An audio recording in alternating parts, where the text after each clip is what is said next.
Okay guys, we're going to go over a little bit of a review over finding domain and range. And we talked about this a little bit today. So with each one of these that we're going to do, we're going to need to set up our set notation to do domain and range for each of them.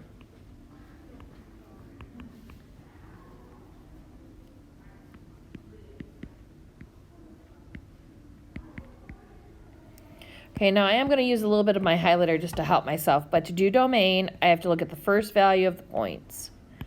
So I have -1, 8, and -1. So in order, it's going to be -1 and 8.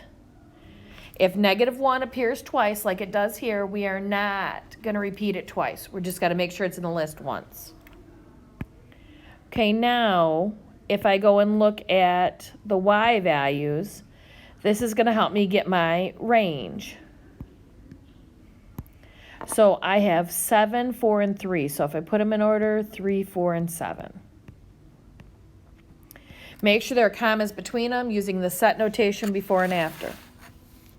Okay, now if I go to look at domain with the mapping that's already done, these are all going to be my domain values.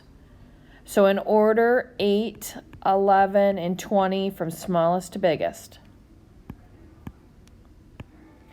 Now if I look at range, it's going to be the second set. So it's 3, -2, and 1. So if I put them in order, -2, 1, and 3.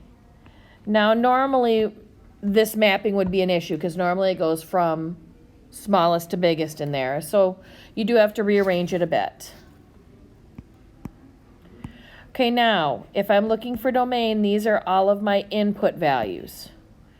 So that's going to be 3 and 15.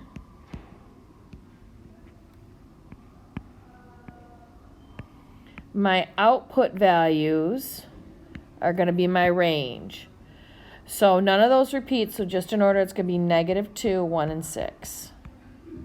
Okay, please go over your foldable from today, and this will be our warm-up tomorrow.